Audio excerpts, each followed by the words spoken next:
Bonjour Jules René. Bonjour. Vous êtes biologiste, docteur ès sciences, président exécutif de Biotics International et conseiller de Claudie Aigneret, président de la Cité des Sciences. Votre conférence aux 3e rencontres au doigt et à l'œil s'intitule « Surfer la vie, surfer l'éducation ». Mais vous connaît-on davantage pour votre pratique du surf depuis 1957 ou pour votre opti-pessimisme à vision positive tel que vous vous définissez dans votre regard prospectiviste? Mon livre Surfer la vie n'est pas un livre sur le surf, même si j'utilise la métaphore du surf pour conduire mes lecteurs vers ce que j'appelle la société fluide. C'est un livre en fait sur une philosophie de la vie, comment donner du sens à sa vie. C'est aussi un livre politique pour montrer aux politiques qu'ils n'ont pas compris le tsunami qui leur tombe sur la tête à partir de ce que j'appelle la civilisation du numérique et cette génération en train de monter.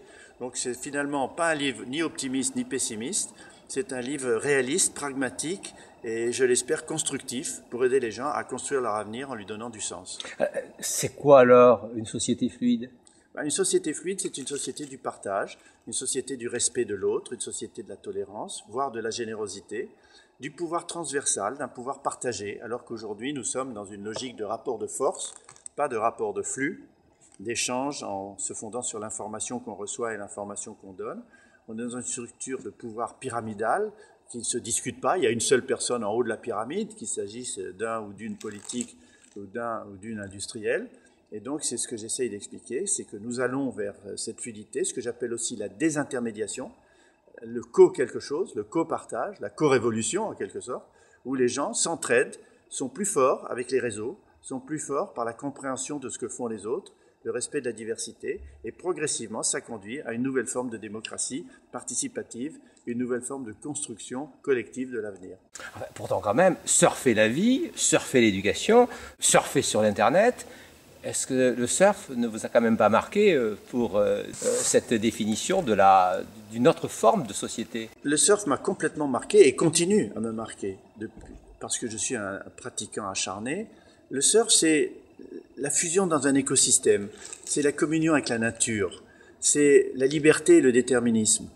Le déterminisme d'une vague que je n'ai pas construit, mais dessus je suis libre.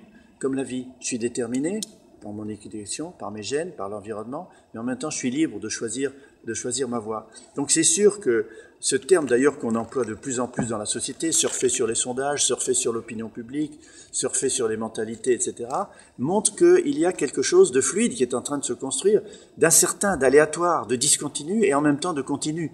Le surf est un des seuls sports qui se pratique sur une surface qui se modifie sous le praticien.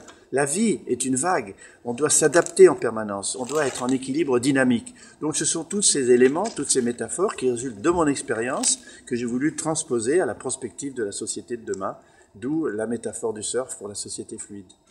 Cette société fluide intègre l'éducation. Donc surfer l'éducation pour vous c'est quoi? D'abord l'éducation aujourd'hui, en particulier dans notre pays, se distribue sous forme pyramidale.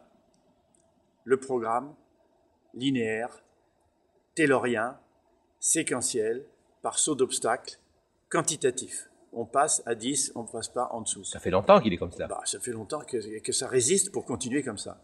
Or, dans la société fluide, moi je ne parle pas seulement des programmes dont on aura besoin, mais d'une co-création en continu, d'une co-éducation à différents niveaux, les jeunes vis-à-vis des anciens, les anciens vis-à-vis des jeunes, les jeunes vis-à-vis d'eux, entre eux, grâce aux réseaux sociaux, grâce au numérique, grâce aux bases de données, grâce aux moteurs de recherche.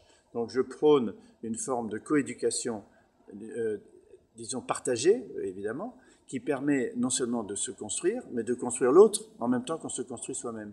C'est ça la société fluide, la société du partage.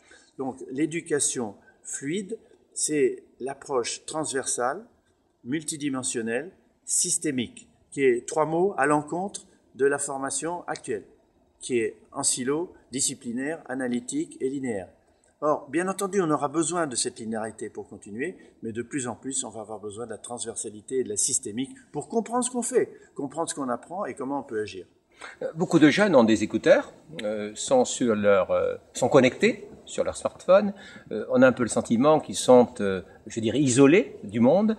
Comment construire avec eux une société plus solidaire? Alors, Jacques Attali a un mot que j'aime beaucoup, il y a déjà une dizaine d'années, quand il parlait des outils nomades, il disait ce sont des autistes numériques.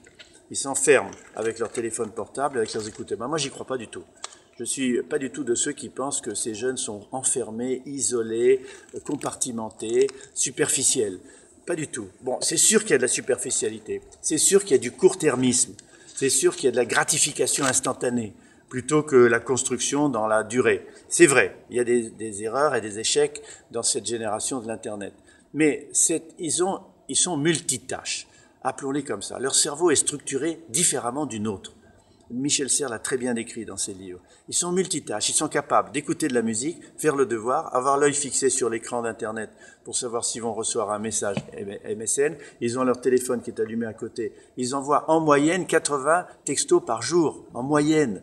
Donc tout ceci contribue à une forme de communication à la fois virtuelle et réelle, puisque le texto va conduire à une rencontre réelle.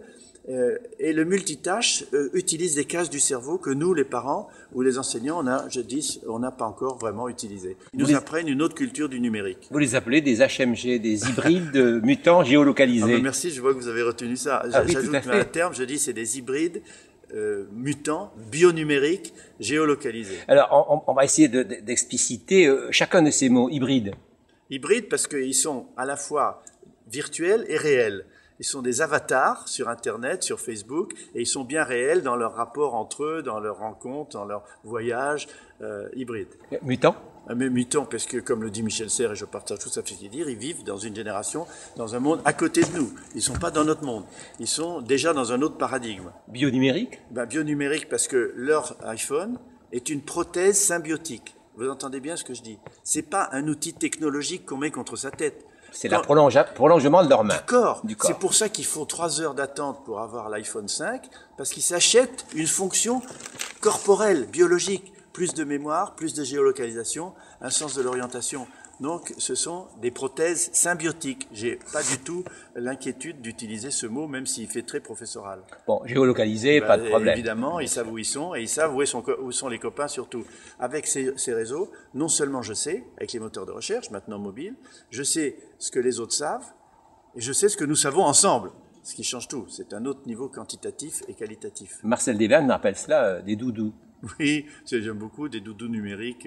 Mon doudou numérique, pourquoi pas. Mais dites-moi, cette définition-là, vous ne pensez pas que ça peut effrayer les parents, certes, mais les enseignants? Non, les enseignants s'adaptent très vite. Moi, je suis admiratif de la manière dont les enseignants se sont mis à la micro-informatique au début. Quand l'éducation nationale parlait même pas de l'ordinateur dans les classes, les enseignants faisaient déjà des expériences avec leur propre micro-ordinateur, leur propre portable. Maintenant, avec la Wi-Fi, les webcams, les caméras numériques, ils aident les élèves à faire des documentaires, à discuter entre eux, faire des cours en quelque sorte, des contenus qui peuvent s'enseigner entre eux. On le voit à Univers Sciences, où nous avons une grande part de professeurs qui contribuent à notre site internet, citesciences.fr, qui accueille 7 millions et 7 millions et demi de visiteurs par an. Donc non, ils s'adaptent très très vite. Ce sont les structures et les mentalités de l'éducation nationale qui s'adaptent pas aussi vite. Alors d'ici quelques années, notre société va atteindre ce qu'on appelle le point de singularité, où la puissance des ordinateurs va dépasser celle du cerveau humain.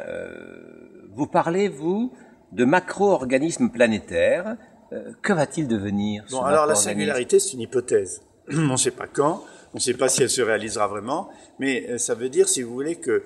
J'aime pas ce terme de dire que l'intelligence des machines va dépasser l'intelligence. J'y crois pas. Je pense que les machines n'auront jamais l'aspect symbolique, émotionnel, sensible, abstrait de l'intelligence humaine. Donc, en complémentarité, certaines tâches que nous qualifions d'intelligentes seront mieux faites par les machines que par nous. Ça, c'est sûr. Et le point de singularité peut se situer à cette époque-là. En revanche, nous serons plus et différents par la connexion au cerveau planétaire. Je travaille avec le Global Brain Institute, mondialement. Nous sommes en train d'étudier comment le cerveau planétaire se constitue avec des synapses, des axones, des neurones que nous sommes. Sans faire d'analogie, regardons les phénomènes fondamentaux sur le plan cybernétique et systémique. Donc moi, je crois beaucoup à ce que j'appelle le Cybionte, CYBIONTE, cible de cybernétique, bios de biologie, qui est cette espèce d'organisme que nous construisons en tant que neurones, et je crois beaucoup au MOP, le macro-organisme planétaire. Donc nous sommes en train de le construire de l'intérieur, sans règles. C'est pourquoi j'essaye, avec quelques autres maintenant, nous sommes plusieurs dans le monde à le faire, en employant la science de la complexité pour permettre de mieux comprendre comment on passe d'un état 1 à un état 2 et comment aller à l'état 3. Et je vois que nous sommes en train de le faire aujourd'hui, et les politiques sont un peu terrifiés, avec des règles de marché, avec des règles politiques, avec une approche religieuse, voire une approche intégriste, mais pas assez avec une approche philosophique et scientifique. Alors, ce monde fluide est-il propice, selon vous, au développement du pouvoir, de grosses structures multinationales, et faut-il le craindre? Non, et ça va à l'encontre de ce que rêvent les détenants d'un pouvoir pyramidal. Ils sont contre la fluidité. On le voit avec la riposte des indignés de Occupy Wall Street, du printemps arabe, du printemps érable. Ils sont considérés comme des déviants. On envoie les CRS, on envoie la police, alors qu'ils essayent, avec la rue, plus les médias, plus Internet, de montrer qu'ils existent, qu'ils ont un autre regard sur la société. Je ne vais pas les défendre à 100%. Ils ne sont même pas des partis politiques. Ce sont des gens qui disent, regardez-nous, on essaye d'inventer ensemble une autre société, un autre futur qui ait du sens. Mais les politiques les négligent. Et les grandes pyramides de pouvoir, je ne vais pas citer tous ces industriels de l'énergie fossile ou de l'énergie nucléaire, ou ces grands industriels du grand commerce mondial, essayent au contraire de ramener les gens qui sont des brebis égarées sous leur coupe pour mieux les profiler, mieux faire du big data sur eux et mieux leur revendre un autre produit d'après. Donc méfions-nous de ces grands systèmes totalitaires et soyons pour la démocratie participative, donnant du sens à notre vie et à notre futur. Einstein a construit toute une théorie de la relativité, et le temps fait partie de cette relativité. Vous parlez de la densité du temps. Oui, absolument. Je pense qu'il y a plusieurs temps. Il y a un temps qui se diffuse, le temps de la durée, le temps de l'éternité au sens de plus en plus de temps devant et de plus en plus d'espace, c'est le temps de l'expansion de l'univers. Et puis il y a le temps vécu, le temps de l'intensité interne. Et je dis toujours, et j'écris dans mes livres, que je trouve qu'il est plus intéressant de se préoccuper de la conquête de l'espace intérieur que la conquête de l'espace extérieur, vide et dilué. Et donc, je suis très védique dans mon approche. Je pense que la densification du temps par l'information, qui crée, si vous permettez cette expression, des chronons, qui se densifient les uns les autres, comme il y a des photons et des électrons, eh bien cette densité du temps, il y a des parties du monde dont le temps est plus dense que dans d'autres. On disait hier une très très belle image, il y en a qui ont la montre et d'autres qui ont du temps. Donc quand passe le bus, pour nous il passe à 17h53, pour d'autres il passe dans la journée. Donc il y a des temps différents et la densité du temps crée une autre approche de l'information, une autre approche de l'échange, et il faut savoir gérer ce temps très dense. D'où l'importance de la gestion du temps, la gestion de l'information, que les gens ne savent pas. Ils sont stressés par trop d'informations, stressés par ils n'ont plus le temps, et beaucoup de gens qui vont consulter les médecins par le stress, c'est l'information et le temps. Or ça s'apprend. Il y a des méthodes pour gérer le temps, des méthodes pour gérer l'information, et ensemble nous convergeons vers des points de très très haute densité, dans lesquels je dis que l'éternité peut être la densité de l'instant. Et le point oméga de Teilhard de Chardin, c'est peut-être ça aussi. Tout ce qui monte converge vers un point, et ce point, c'est peut-être l'éternité, mais dans la densité. Bon, vous êtes vraiment le bienvenu à ce nom, aux rencontres au doigt et à l'œil, mais je vais vous poser une question très personnelle. Pourquoi y venez-vous ? J'y viens parce que j'aime la rencontre humaine, le lien social, le contact. Parce que j'aime Marcel Déven, parce que j'aime Michel de Rissergues, parce qu'ils construisent, parce qu'ils créent, parce qu'ils échangent. Avec Educavox, avec ses colloques, avec ce que fait Marcel, avec Carcan, Maubuisson, Ourtin, puis Margot. Je les ai suivis tous dans leur parcours. Ce sont des gens que je respecte, des gens que j'admire, et les gens qui viennent ici sont à leur image. Merci beaucoup, Joël Deronay.